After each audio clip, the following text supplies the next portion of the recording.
Hi guys, ganahan ko magyaw-yaw bahala na mo din na.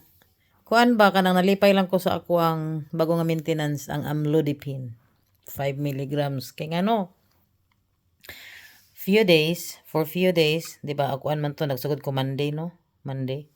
Kuan ang iyang side effect so far is katulgon lang gid kay ko, katura dayon. Oh no, naapo da siya sore head pero kadyot ra. Dayon sige kog tan-aw sa ako ang ankle kong gaswell ba kay mo man ni number 1 edema anyang side effect nga mag-swell pero ambot di ko ka kuan I cannot di na ako ma-differentiate pero if naa manggaling swelling perting gamaya maybe 1%. So I think this is the best na for me kani nga medications unya nga akong BP kay 126/80 kuan na siya kanang normal na. So ang check up na pod ani i-check ang kidney.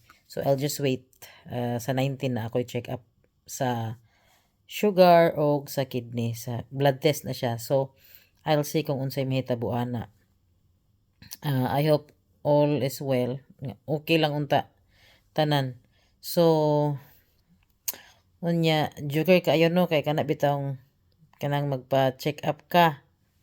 Nya na kay appointment no. Nya pag-adton mo dito sa clinic or sa doktor maningkamot jud ka nga kanang hinta unta ma-okay niya kuan iparest kag kadyot ana no pero sa imong pagpaningkamot deep inside is anxious gyud ka kay magkuha mag BP.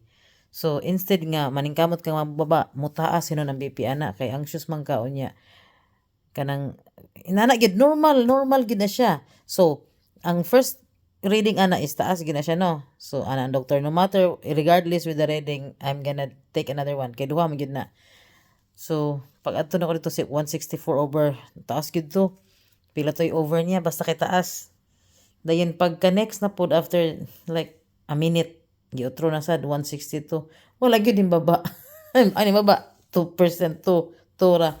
Kuan siya kanang imbis kay mo lagi kanang tao ra man gud ta. So normal gyud.